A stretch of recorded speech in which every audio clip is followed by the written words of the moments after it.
ஒரு உறவில், ஒரு ஐக்கியத்தில் இருக்கக்கூடாது என்ற காரியங்களை நாம் சிந்திக்கிறோம். ஏன்னா இது ரொம்ப முக்கியமான காரியம். பல ரீதியிலும் நாம் ஆண்டவருக்குள்ளே பலனடைய விரும்புகிறோம். ஆண்டவர் நம்மை பலப்படுத்த வேண்டும். ஏன்னா நாம் பலனற்றவர்களாக இருக்கிறோம், பலவீனர்களாக இருக்கிறோம். ஐயோ நான் செத்து கொண்டிருக்கிறேன் என்று கூட பல வேளை சொல்லுகிற நிலைமையில் இருக்கிறோம். ஒருவேளை சரீர பிரகாரமாகவோ அல்லது ஆத்மீக ரீதியாகவோ அவ்விதமாகத்தான் இருக்கிறோம். அதான் உண்மை. அதனால தான் நாம் ஜனங்கள் பல இடத்துல அலைஞ்சிட்டு இருக்கிறாங்க.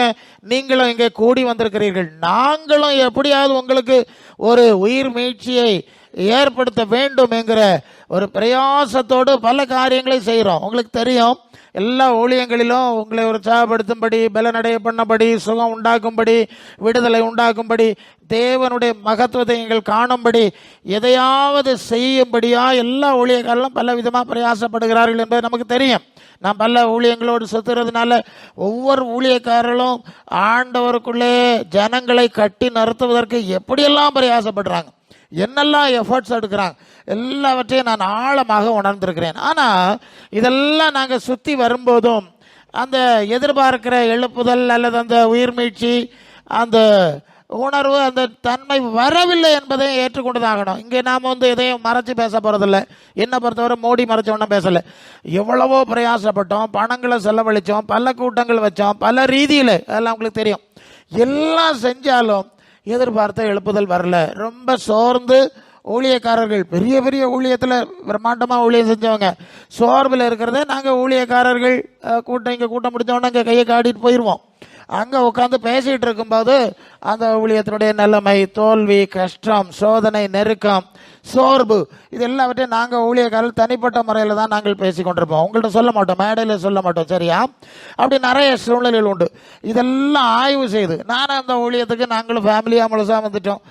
எல்லாவற்றையும் விட்டு முழுசாக பலமாக வந்துட்டோம், சாவறதுக்கே வந்துட்டோம். ஸோ இதை நிறைவாய் செய்வது அப்படிங்கிற ஒரு தீவிரம், ஒரு வைராக்கியம் எங்களுக்கு உண்டு.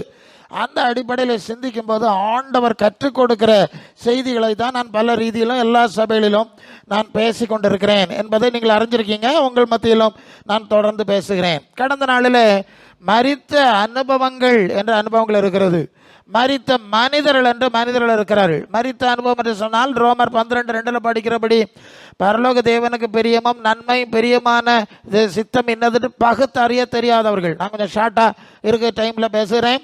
பரலோக தேவனுக்கு பிரியம் நன்மை என்னது என்று பகுத்தறிய, அந்த வார்த்தை பகுத்தறிவுன்னு சொல்லுவாங்கல்ல, நல்லது கெட்டது என்று பகுத்தறிய சொல்லுவாங்கல்ல.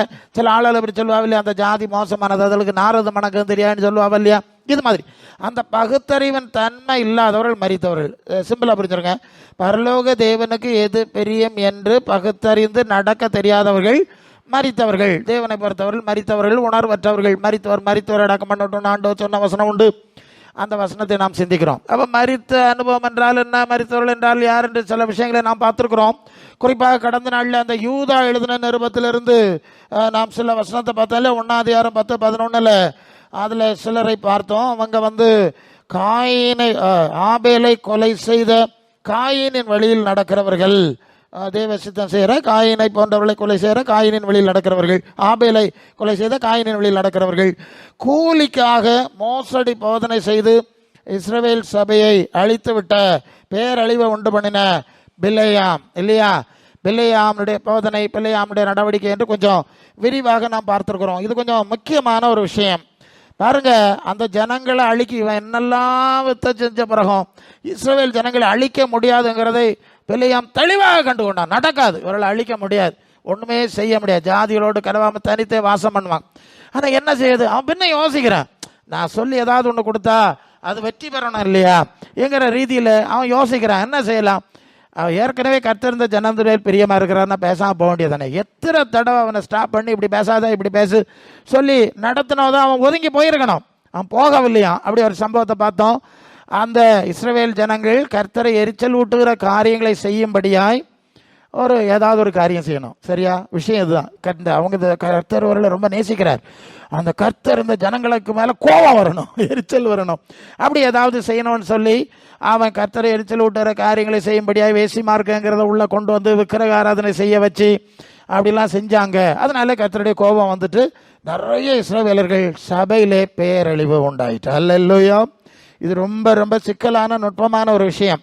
இது ஒரு தீர்க்கதரிசி என்று சொல்லக்கூடிய ஒரு ஊழியக்காரன் என்று சொல்லக்கூடிய ஒரு மனிதன் மூலம் பிசாசத்தை நிறைவேற்றினா. அதுதான் இதில் ரொம்ப மைய பொருள். யாரோ ஒருத்தர் இல்லை. ஸோ ஆகவே இந்த நாட்களில் சபையை சீரழிப்பதற்கு, கெடுப்பதற்கு, அழிப்பதற்கு இயேசு நாமத்தில் பைபிளை வச்சுக்கிட்டு வரக்கூடிய மனிதர்களாலேயே அந்த பேர் ஆபத்தை சம்பவிக்கிறது என்கிறது நாங்கள் தொடர்ந்து கண்காணிக்கின்றோம். சபைகளிலிருந்து தேவ கிருபை எப்படி விலகி போகிறது, தேவ கிருபை எப்படி வர முடியாமல் இருக்கிறது, அந்நிய அக்கினி எப்படி உள்ள வருது. இது ரொம்ப ஆழமானது, உங்களுக்கு கொஞ்சம் புரிஞ்சுக்கிறது கஷ்டம். ஆனால் சபையில் நீங்கள் அதை புரியணும். நான் அது ஒன்று ஒழிச்சொன்னும் வைக்க முடியாது. ஏன்னா ஒரு சபையாய் கட்டப்பட்டு ஒரு சரியான உறுதியான அஸ்திபாரமாய் கட்டப்பட வேண்டும் என்று நம்ம பிரயாசப்படுறதுனால இதை நீங்களும் புரிஞ்சு கொள்ளணும். உங்கள் எல்லார் மத்தியில் தான் பேசுகிறேன். ஸோ இந்த காரியத்தை எல்லாம் நுட்பமாய் ஆராயும் போது ஆண்டவர் கற்றுக் கொடுக்கிற காரியங்களை தான் நாம் இப்போது சிந்திக்கிறோம். இப்போது அந்த பகுதியை நாம் இன்னும் தொடர்ந்து போனோம். 2 தீமோத்தேயு 3:12-13 சீக்கிரம்.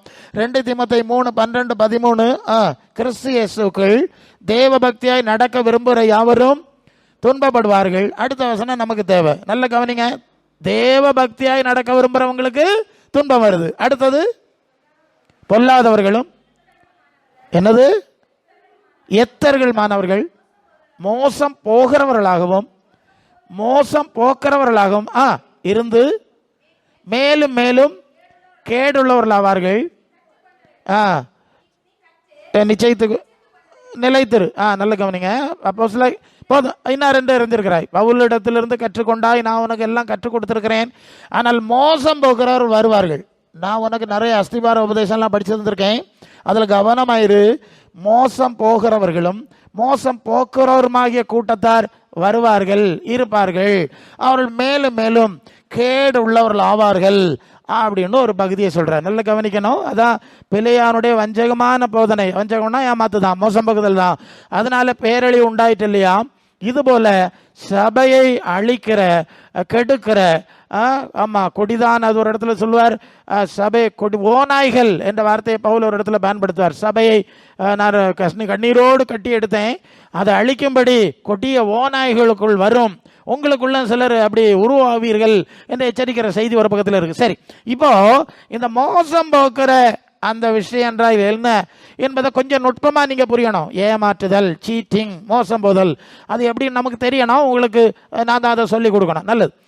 அது வெளிப்படுத்தல் 12:8 அந்த வசனம் என்ன சொல்லுது? உலகம் முழுவதையும் மோசம் போக்குற பிசாஸ் என்றும் சாத்தான் என்று சொல்லப்பட்ட பழைய பாம்பாகிய வலுசர்ப்பம். ஓகே ஓகே ஓகே இவன் மோசம் போகிறது யாருங்க? யாரு? சாத்தான், பிசாசு, நெகட்டிவ் பவர், ஈவில் ஸ்பிரிட் எல்லாம் சொல்றான்ல. இந்த பவர் தான் மனிதனை மோசம் போகுது, சபையை மோசம் போகுது. இது முதல் அஸ்திபாரமா வச்சிருங்க. நீங்க ஆதி ஆகமத்தில் நீங்க 2:17 வந்தா தேவனாகிய கர்த்தர் சொன்னாரா, அந்த கனியை புசிக்கிற நாளில் சாகவே சாவ. இவன் 3:4 வந்தீங்கன்னா பிசாசு என்ன சொல்லுவான் பாருங்க, சாகவே சாவதில்லை. பாத்தியலா? இப்போ தெரியுதா மோசம் போதல் எங்க ஆரம்பிச்சது? ஏதேன் தோட்டத்தில் தேவன் படைத்த முதல் மனிதர்கள் மத்தியில் நடந்தது. கர்த்தர் என்ன சொன்னாரோ அதுக்கு நேர் எதிரடையாய் ஒன்று சொல்லக்கூடிய ஒரு தந்திரமான மோசம் போக்குதல் அந்த ஆதி ஆகமத்திலிருந்தே ஆரம்பித்தது என்பதை நாம் பார்க்கிறோம். இப்ப விளைவையும் பார்த்துருவோம். இப்ப தேவ சத்தத்துக்கு கீழ்ப்படியல, நம்பல, கர்த்தர் சொன்னதை நம்பல. அவர் சொல்லிட்டு போவார் பொழுது போகாம. சாத்தான் பின்னால அவன் சொன்னா கேட்டாங்க. விளைவு என்னாச்சு தெரியுமா? இப்ப முதலாவது அந்த மகிமை இழந்தாங்கல்ல, அவங்களுக்கு ஒரு மகிமையான உடை இருந்தது இல்லையா? அந்த மகிமையான ஒளி உடை அதை இழந்துட்டாங்க. அப்புறம் தான் வேறு உடை தேடுறாங்க. அப்புறம் ஆதியாகமம் 3:16-19 வந்த ஒரு சாப வார்த்தை, நீ பெருகும் போது வேதனையை பெருக பண்ணுவேன். நீ பெருக நீ வேதனையே, நீங்க சாத்தாமனால போயிட்டீங்க, அவங்க பிள்ளைகள் உங்களை விட மோசமா இருப்பாங்க. உலகத்தில் நடக்கிறது அது அங்கே நடந்துட்டு இருக்கு. நீங்க ஒன்றும் மாற்ற முடியாது, இருக்கிறத சொல்லி ஆகணும். அப்போ இந்த பூமி உன்னிமித்தம் சபிக்கப்பட்டிருக்கும், குறுக்கு முள்ள முளைப்பிக்கும், பலன் கொடுக்காது.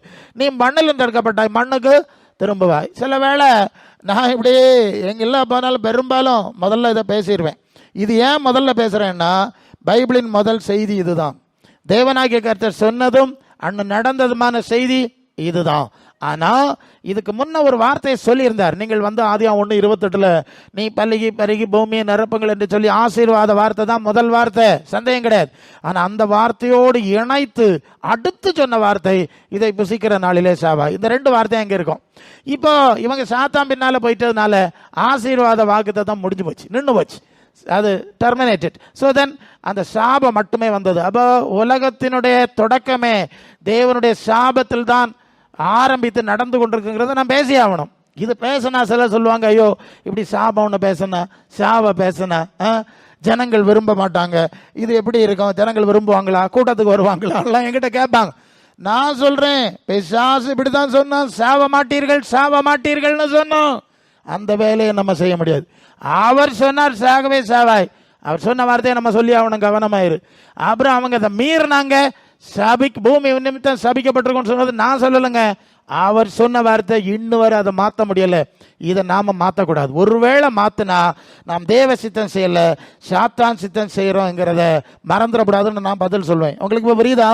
கொஞ்சம் புதுசாக இருக்கும். ஒரு வேளை நீங்கள் ரொம்ப நான் உங்களுக்கு சொல்லியிருக்கேன் நிறைய தடவை, அவர் சொன்ன வார்த்தையின்படி தான் நடந்துட்டு இருக்கு. இதை நமக்கு மாற்ற முடியலை, மாற்ற முடியும்னு தயவு செய்து சொல்லாதுங்க.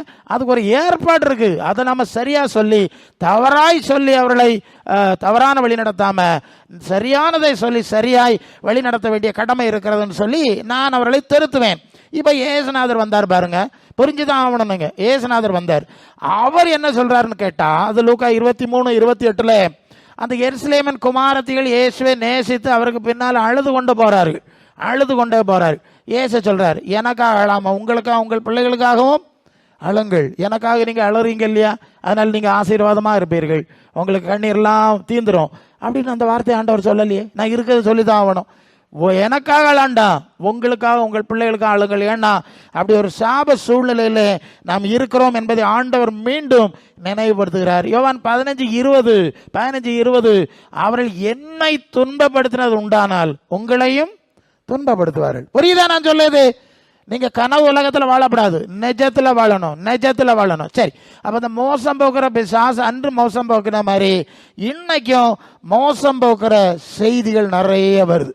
இந்த ஆசீர்வாத செய்தியெல்லாம் கேட்டகரி பார்க்குறீங்க இல்லையா, இதெல்லாம் மோசம் போக்குற செய்திங்கிற நீங்கள் மனசிலாக்கணும். இங்கே ஒரு ஆசீர்வாதம் கிடையாதுங்க. இயேசுக்கும் இல்லை, அப்போஸ்தலருக்கும் இல்லை, ஒருத்தருக்கும் இல்லை. ஆசீர்வாதம் வச்சிருக்கு. அது ஒரு புதிய சூழ்நிலை தான். பரலோகம்னு சொல்லுகிறார், பிதாவின் வீடுன்னு சொல்லுகிறார், கண்ணீர் இல்லாத ராஜ்யம்னு சொல்லுகிறார், நான் ஆட்சி செய்வேன், சாபம் இருக்காது, எல்லாம் வசனம் நமக்கு தெரிஞ்ச விஷயம் தானே. அதற்கு உங்களை தகுதிப்படுத்துகிற தயார்படுத்துகிற ஒரு வேலையை தான் நாங்கள் செய்ய முடியும். இப்போ புரியுதா? இங்கே உள்ள பிரச்சனை தீரும். நீங்கள் எனக்கு தெரியும், உங்களை மாதிரி நானும் தாத்தா தாங்க, பேர பிள்ளைகள் இருக்குங்க, எல்லா கஷ்டம் நஷ்டம் துன்பம் எல்லாம் பார்த்து தான் போகிறோம், சுகமாக ஒன்றும் வாழலை. ஆனால் ஒரு காரியம் ஆண்டவர் படிப்பிச்சார், நம்முடைய ராஜ்யம் எந்த உலகத்துக்கு, என்னுடைய ராஜ்யம் எந்த உலகத்துக்குரியது அல்ல, கண்ணீர் இல்லாத ராஜ்யம் நான் உண்டாக்கி கொண்டிருக்கிறேன், அதுக்கு நீ தயாராக இதை பற்றி பேசு. அதனால தான் அதே பேசுகிறேன், வேற அந்த பக்கம் திசை திரும்ப விட மாட்டோம். ஆனால் நிறைய பேர் என்ன செய்கிறாங்கன்னா இதை மறைச்சிடுறாங்க, மறைச்சிட்டு இங்கே ஆசீர்வாதமாக இருந்துடலாம், சுகமாக இருந்துடலாங்கிற மாதிரி பரலோகத்துக்கு போக விடாம தடை செய்கிறாங்க. ஆண்டவர் சொல்றார், நான் ஒரு ராஜ்யத்தை நானே போயாச்சு, பிதா வீட்டில் போயாச்சு, உங்களுக்கு ஒரு ராஜ்யத்தை உண்டு பண்ணிட்டு நான் இருக்கேன், இருக்கிற இடத்துக்கு வாருங்க மக்களே, நான் கூட்டிட்டு வருவேன் மக்களேன்னு சொன்னா இந்த பயம் அதை தடுத்து போடுவேன். பரலோகத்துக்கு ஒன்றும் போக வேண்டாம், ஏசுநாதர் இருக்க இடத்துக்கு ஒன்றும் போக வேண்டாம், நமக்கு பூமியிலே உயர்ந்த ஸ்தானத்துக்கு ஏறுவோம். இப்போ புரியும் நினைக்கிறேன் உங்களுக்கு. இப்போ இதுக்கு பின்னணி புரியுதா? அதான் சாத்தானுடைய ஊழியக்கார், களைகளை விதைக்கிறவர்கள் ஆண்டவர் சொன்னார். தேவனுடைய ராஜ்யத்தின் செய்தியை சொல்றவங்க தேவனுடைய ராஜ்யத்தின் புத்திரர். இந்த மாதிரி களைகளை விதைக்கிறவங்க சாத்தானுடைய பொல்லாங்கனுடைய புத்திரர் அப்படின்னு சொன்னார். அவ்வளவு கடினமான சிக்கலான சூழ்நிலையில நாம இருக்கிறோம். இதை நீங்க புரிந்து தேவ சித்தத்தின் எல்லைக்குள்ள வரணும். நல்ல கவனிங்க. அதான் மத்த 6:33 முதலாவது தேவனுடைய ராஜ்யத்தை அவருடைய நீதியையும் அப்பொழுது தகுதியானவில் கொடுக்கப்படும். இப்போ உங்களுக்கு நமக்கு தேவனிடத்துல நன்மை வேணும். இப்போ சொன்ன தேவராஜ்யம் வேண்டாம், தேவ சித்தம் வேண்டாம், அது ஒன்றுமே எங்களுக்கு வேண்டாம், எங்களுக்கு இந்த உலக காரியால தேவன் சொல்லாதவைகள், அது அவர் முக்கியப்படுத்தாதவைகள் தான் வேணும்னு நீங்கள் ஓடுனா உங்களுக்கு எப்படி பரலோக தேவனுடைய கிருபை கிடைக்கும்? நீங்கள் சொல்லுங்க பார்ப்போம். எங்களுக்கு வழங்கலை, நாங்கள் ஜெபிக்கிறோம், பல ரீதியில் ஜெபிக்கிறோம், உங்களுக்கு தெரியும் எவ்வளவு தூரம். ஆனால் உங்களுக்கு ஏன் நன்மை வரலன்னா நீங்கள் அந்த பரலோக தேவனை அசட்டை பண்ணுகிறீர்கள், பரலோக ராஜாவாகி இயேசு அசட்டை பண்ணுகிறீர்கள், அவருடைய ராஜ்யத்தை அசட்டை பண்ணுகிறீர்கள். இன்னும் சாத்தான் சத்தம் தான் நீங்க கேட்குறீங்க. அந்த ஆதாமுடைய வம்சத்தில் வந்த மக்களை போல நாம சாத்தான் வார்த்தை தான் கேட்போமே தவிர ஆண்டவருடைய வார்த்தை கேட்காதனால தான் அந்த சாபத்தினுடைய தொடர்ச்சி, அதுல இருந்து நம்ம வெளியே வர முடியும். நாங்கெல்லாம் ஆண்டவரை ஏற்றுக்கொண்டு வந்ததுனால இந்த சாபத்தின் வல்லமை எங்களை தாக்க முடியாம ஒரு வேலி போட்டு ஒரு பாதுகாப்பு வச்சிருக்காரு. முழு சந்தோஷமா இல்லதான், அது அங்கே பரலோகத்தில் போனாதான் கிடைக்கும். ஆனாலும் தேவ சித்தம் இல்லாம ஒன்று எங்களுக்கு நடக்க முடியாதபடி ஒரு தனி பாதுகாவலை தந்திருக்கிறார். ஹல்லேலூயா. இது ஒரு நுட்பமான ஒரு விஷயம். அதான் பூச்சக்கரத்தில் மீதெங்கும் வருகிற சோதனை காலத்திலே தப்பும்படி நானும் உன்னை காப்பேன். யாரு?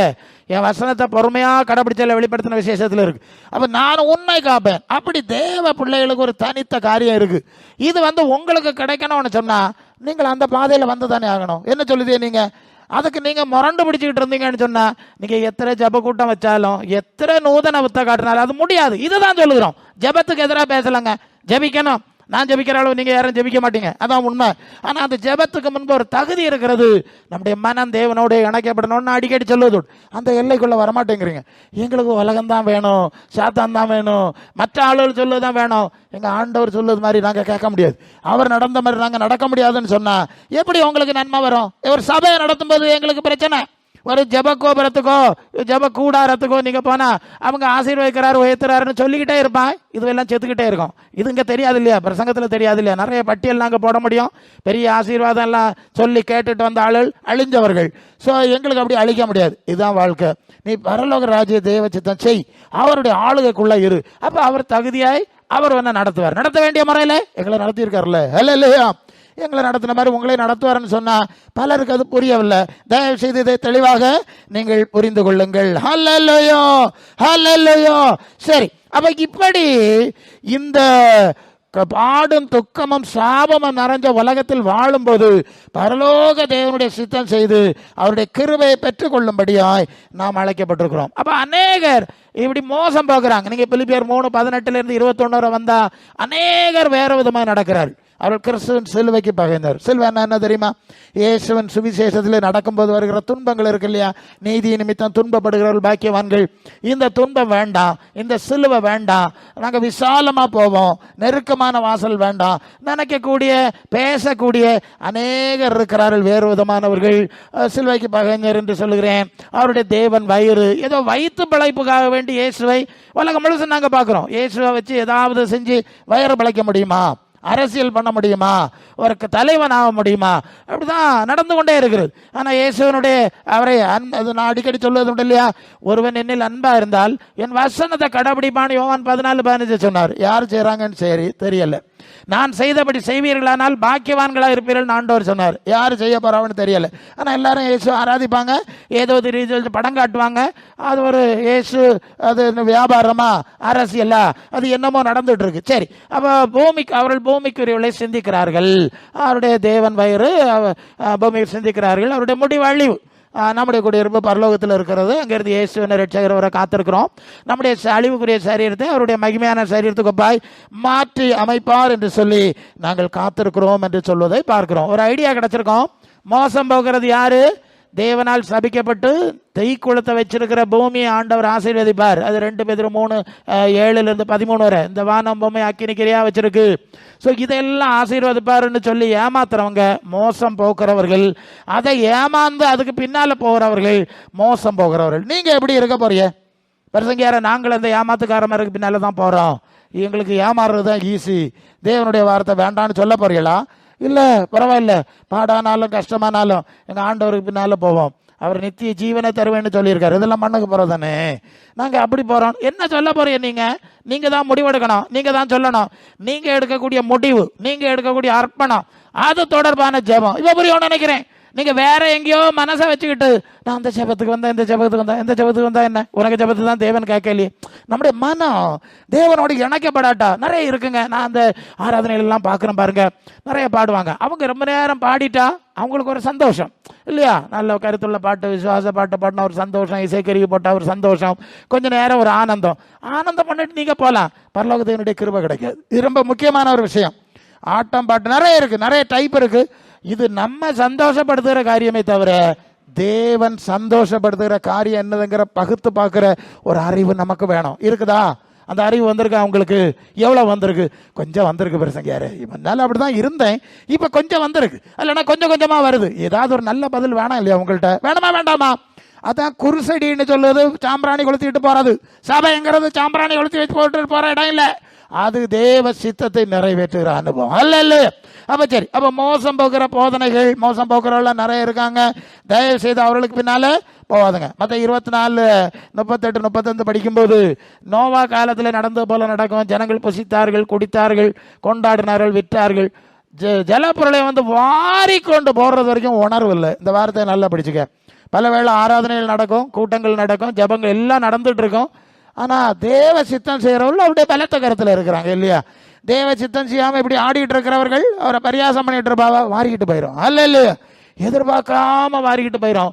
உணர்வு இல்லாமல் இருந்தார்கள். அந்த வார்த்தை தான் நமக்கு முக்கியம். உணர்வு இல்லாமல், ஐயோ நான் செய்கிற தேவ சித்தம் தானா, இது ஆண்டவர் சொன்னதான் நான் செய்கிறேன், அவருக்கு நான் கீழ்படுகிறேனா என்ற சிந்தனை இல்லாமல் ஜனங்கள் காட்டு மிராண்டித்தனமாக ஓடிக்கொண்டிருக்கிறத பார்க்குறேன். ஒரு பக்கம் பரிதாபம், அந்த ஜனங்கள் இப்படி பாடுபடுகிறார்களே. நாங்கள்லாம் இந்த ஊழிய சூழ்நிலைக்கு போகும்போது ஜனங்கள் படுகிற பாடு, கஷ்டம், நெருக்கம், இருள், அதெல்லாம் பார்க்கும்போது ஐயோ இவ்வளவு இருளில் இருக்கிறார்களே, எங்களுடைய ஆண்டவர் இருளில் இருக்கிற ஜனங்கள் பெரிய வெளிச்சத்தை கண்டார்கள் என்று அவரு வருகையை பற்றி சொல்லியிருக்கு, நம்ம போய் சொல்லணுமே, நம்ம போய் ஜெபிக்கணுமேன்னு சொல்லி உள்ள தீவிரமாக இறங்கி போவோம்.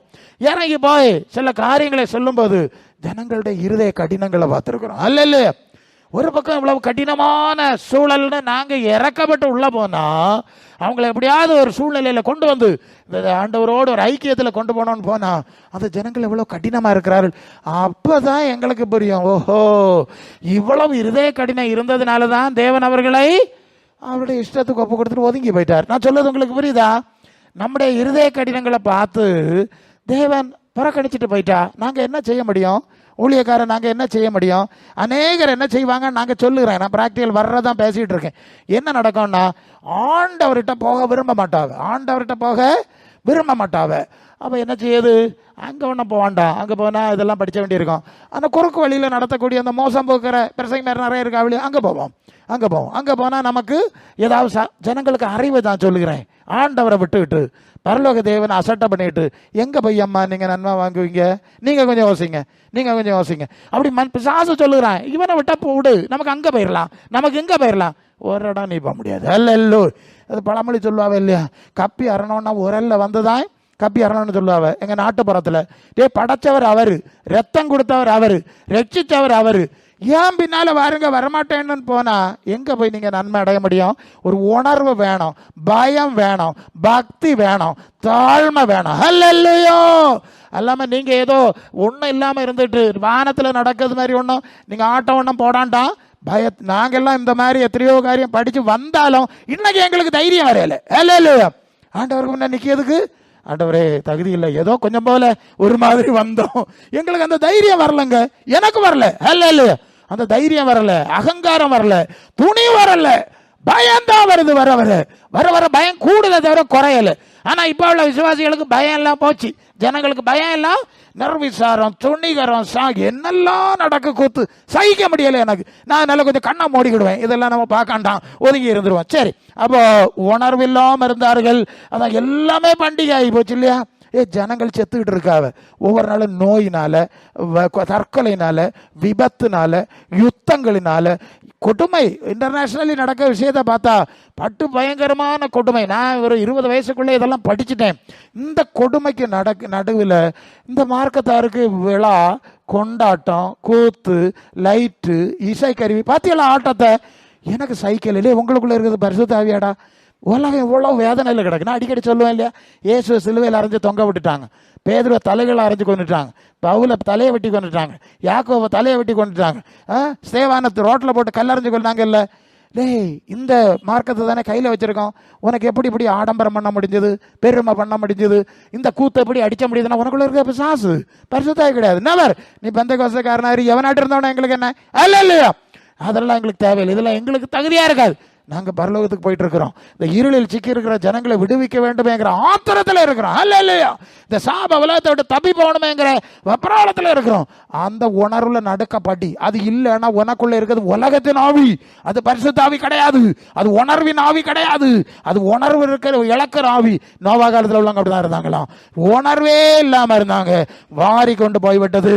ஆகவே தயவாய் இந்த காரியத்தை நீங்கள் மனசுல வச்சு ரொம்ப பயத்தோட பக்தியோட உணர்வோடு நடக்க பிரயாசப்படுங்க. சரி, அப்ப இந்த ஏமாற்றுகிறவர்கள் 2 கொரிந்தியர் 11ஆம் அதிகாரத்தில் 13 15 வரை வந்தீங்கன்னு சொன்னா அதை படிங்க. 2 கொரிந்தியர் 11 13 15. இந்த மோசம் போக்குகிறவர்கள் எத்தர்கள் எப்படி வர்றாங்கன்னு பார்க்கலாம்.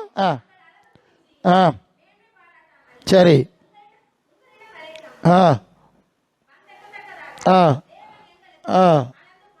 பகிர்ந்த படியே. அடுத்த வசனம், அதாவது வசனம் சரிதானா? 2 கொரிந்தியர் 11 13. அப்படிப்பட்டவர்கள் கள்ள அப்போஸ்தலர்கள், கபடமுள்ள வேலையாட்கள், கிறிஸ்துவனுடைய அப்போஸ்தலன் வேஷத்தை தரித்து கொண்டிருக்கிறார்கள். அது ஆச்சரியம் அல்ல, சாத்தானும் ஒளியந்ததனுடைய வேஷத்தை. ஓகே ஓகே, நல்ல கவனிங்க. அப்போஸ்தலர்கள் கள்ள அப்போஸ்தலர்கள், நல்ல கவனிங்க. அவர்கள் ஒளியந்ததனுடைய வேஷத்தை தரித்திருக்கிறார்கள். அதுக்கு என்ன வார்த்தை போட்டிருக்குன்னா, சாத்தான், பிசாசின் வேலைக்காரர்கள், பொல்லாங்கனுடைய ஊழியக்காரர்கள் அப்போஸ்தலனுடைய வேஷத்தில் வருகிறார்கள். அப்படி சபையை, ஆண்டவரை விசுவாசிக்கிற ஜனங்களை தந்திரமாய் கெடுத்து கொண்டிருக்கிறார்கள். இது யாரு? மோசம் போக்குற கள்ள அப்போஸ்தலர்கள். இனி மோசம் போகிறவர்கள் யாரு பார்ப்போம். 2 தெசலோனிக்கர் 2ஆம் அதிகாரம் 9-12, 2 தெசலோனிக்கர் 2:9 படிங்க. 2 தெசலோனிக்கர் 2:9. அந்த அக்கிரமக்காரனுடைய வருகை சாத்தானுடைய செயலின்படியே சகல வல்லமை, அடையாளம், பொய்யான அற்புதம், கெட்டு போறவர்களுக்குள்ளே அநீதியான உண்டாகும், சகலவித வஞ்சகத்தோடும் இருக்கும். ரட்சிக்கப்படத்தக்கதாய் சத்தியத்தை அவர்கள் அன்புடனே அங்கீகரியாதபடினாலே அப்படி நடக்கும்.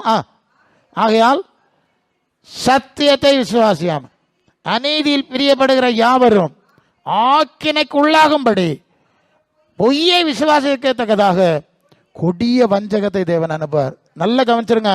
நீங்க கொஞ்ச காலம் ஆண்டவர் அசட்டை பண்ணி பரியாசம் பண்ணி போனா வஞ்சிக்கிற ஆவியின் கையில் கொடுத்துருவார். சரியா? இப்போ சாத்தான், நீ உனக்கு அதுதானே வேணும், சத்தியம் வேண்டாம், நான் சொல்றது வேண்டாம், சீசத்துவம் வேண்டாம், என் பின்னால வர விரும்பல, அவன் நீ உன் பாட்டுக்கே போயிரு. மொத்தமா சாத்தான் கையில, வஞ்சிக்கிற ஆவியின் கையில ஒப்பு கொடுத்துருவார். அங்கேயும் அற்புதம் நடக்குமா, அங்கேயும் ஒன்ன பிரமை போட்டக்கூடிய காரியெல்லாம் நடக்குமா. இதுதான் பிரச்சனை.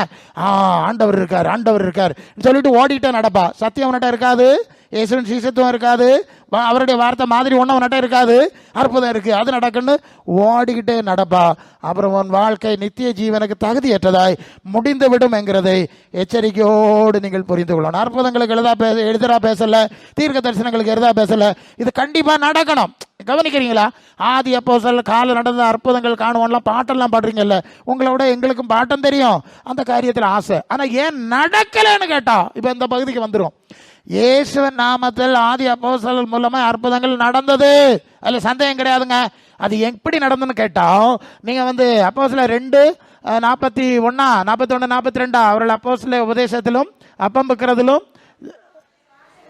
அதுக்கு அடுத்த வசனமாங்க, அப்போஸ்தலர் உபதேசத்திலும் அந்நியம் அப்பம் பிக்கிறதிலும் ஜெபம் பண்றதிலும் உறுதியாய் தெரிவித்தார். அடுத்த வார்த்தை, பயம் உண்டாயிற்று, அப்போஸ்தலராலே அநேக அற்புதங்களும் செய்யப்பட்டு. நல்ல கவனிங்க, இங்க என்ன நடக்குது?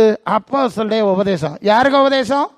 அப்போஸ்தலருடைய உபதேசம்னு சொன்னா மத்தேயு 28 கடைசி 2 வசனத்தில் இயேசு சொல்வார், நீங்கள் புறப்பட்டு போய் ஞானஸ்நானம் கொடுத்து நான் உங்களுக்கு கட்டளையிட்ட கை கொள்ளும்படி. அப்ப இயேசு கட்டளையிட்டவைகளை உபதேசம் பண்ணுகிற அவருடைய அப்போஸ்தல சீடர்கள் தான் இந்த அப்போஸ்தல உபதேசத்தை கொடுத்தார்கள். சரிதானே? இயேசுவோடு இருந்தவர்கள், இயேசுவிடம் கற்றுக்கொண்டவர்கள், இயேசுவிடம் அனுமதி அங்கீகாரம் பெற்றவர்கள், அவர்கள் உபதேசம் பண்ணி கொண்டார்கள். அந்த உபதேசத்தை ஏற்றுக்கொண்டவர்கள் ஞானஸ்நானம் பெற்று வந்துட்டாங்க. அவங்க அப்போஸ்தலரோடு இருந்தாங்க, அவங்க ஜெபம் பண்ணாங்க. இல்ல ஜெபம்னு நிறைய ஜெபங்கள் நீங்க பாக்குறீங்க, நானும் எவ்வளவு பார்த்துட்டு சுத்திட்டு வந்துட்டு இருக்கிறேன்.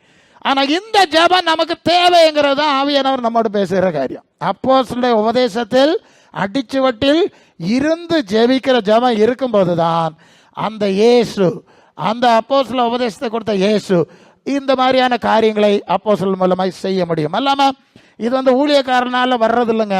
ஊழியக்காரர்களுக்கு தேவன் கொடுக்கிற அதிகாரம், அல்ல தேவன் கொடுக்கிற அங்கீகாரம். இந்த கல்லின் மேல் சபையை கட்டுவேன், அங்கீகாரம் அவர் கொடுக்கலன்னா பேதுரு மீன் பிடிச்சிக்கிட்டு தான் கிடக்கணும். அல்ல அவர் வழியில விட்டுட்டு போயிட்டாருன்னு வைப்போம். அவர் சொல்லிட்டாரு, உலகத்தின் முடிவு பெரிய தான் கூட இருக்கிறேன், கைவிட மாட்டேன்னு சொன்னதால நடத்துறாரு.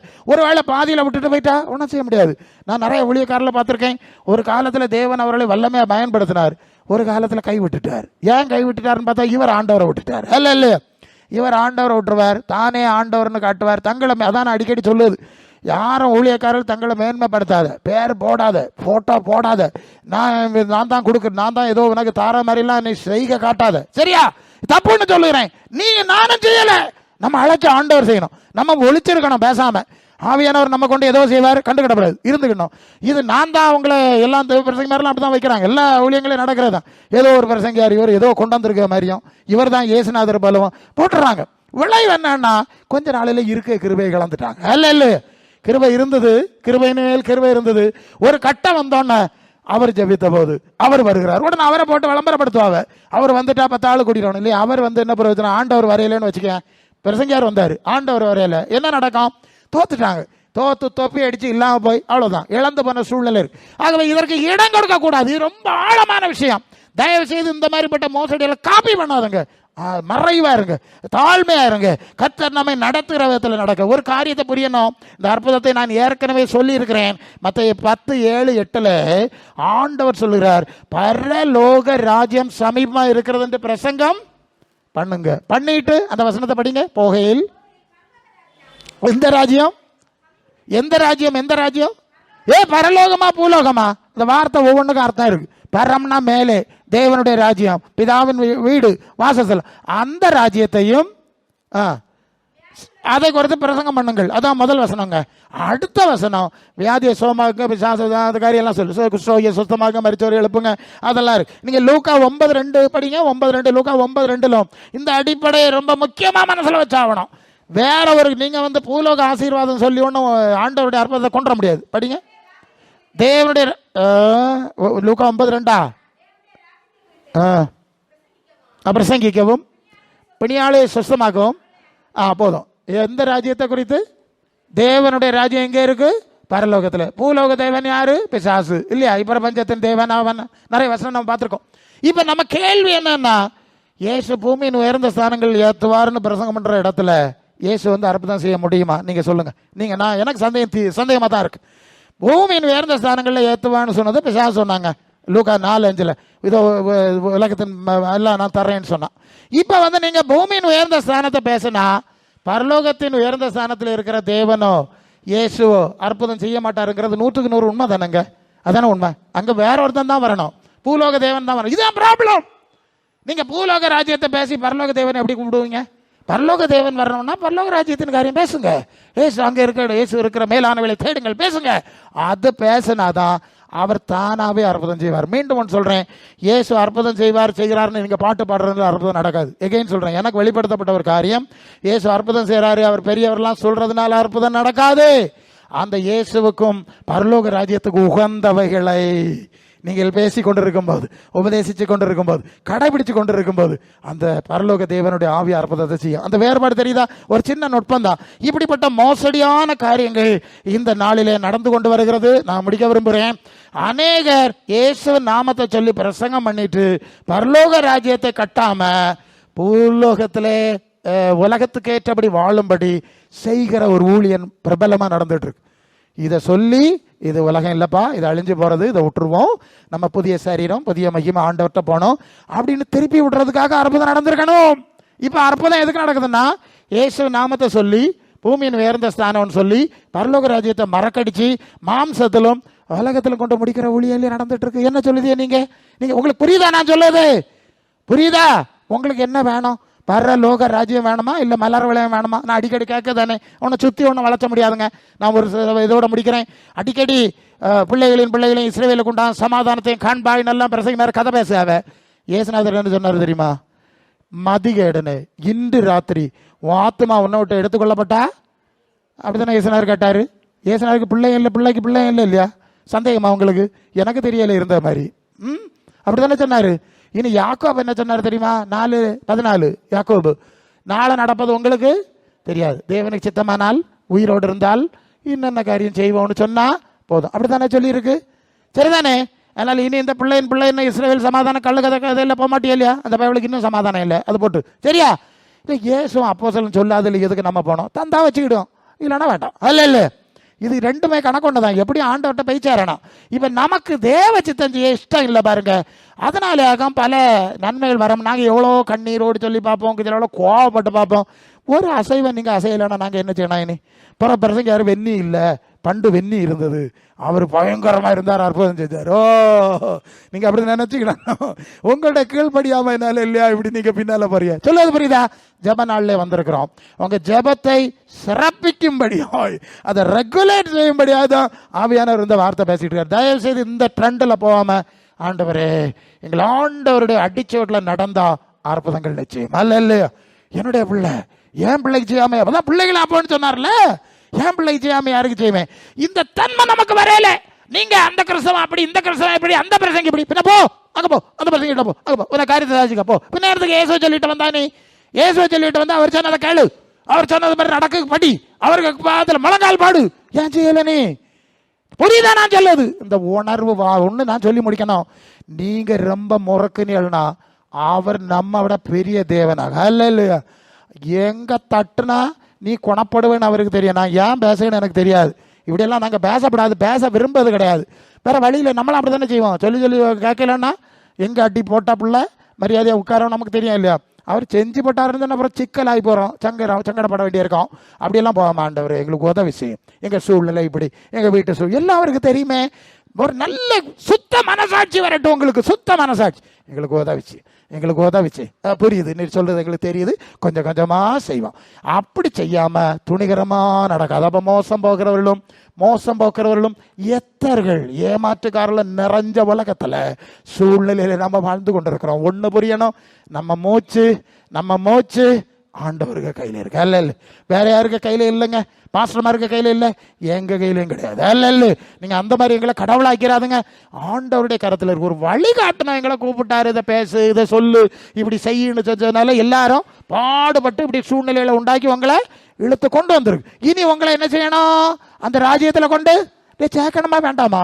அவர் கேள்வி கேட்பாரா? எத்தனை ஆத்மால உனக்கு தந்தேன், இதெல்லாம் தந்த அப்புறம் எத்தனை பேரை கொண்டு வந்து சேர்த்தா, எப்படி சபை நடத்தினா, என்ன கேட்டா நாங்க என்ன சொல்லுவோம்?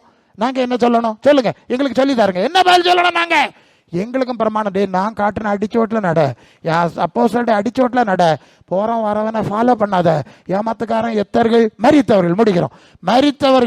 மரித்தவர்களோடு சண்டை போட சொல்லலை, அது விரட்ட சொல்லலை, பகைக்க சொல்லலை. ஆனால் நம்முடைய ஐக்கியம் பிதாவோடு அவருடைய குமாரனாக இயேசு கிறிஸ்துவோடும் இருக்கணும். ஜீவனுள்ள நித்திய ஜீவனுக்கு தகுதியானவர்களோடு தான் நம்முடைய ஐக்கியம் இருந்தா நாம் ஜீவனோடு இருக்க முடியும். நம்மோடு சேருகிறவர்களையும் அந்த நித்திய ஜீவனை கொடுக்க முடியும். இல்லைன்னா எல்லாம் இழந்து போயிடுவோம், சங்கடப்பட்டு விடுவோம். ஆக அப்படிப்பட்ட காரியங்கள் நமக்கு வராதபடி பயத்தோடும் பக்தியோடும் ஜாக்கிரதையோடும் ஆண்டவருடைய பிள்ளைகளாய் வாழ அர்ப்பணிப்போம். கர்த்தருடைய வார்த்தையினால் உங்களை ஆசீர்வதிப்பாராக. ஆமென்.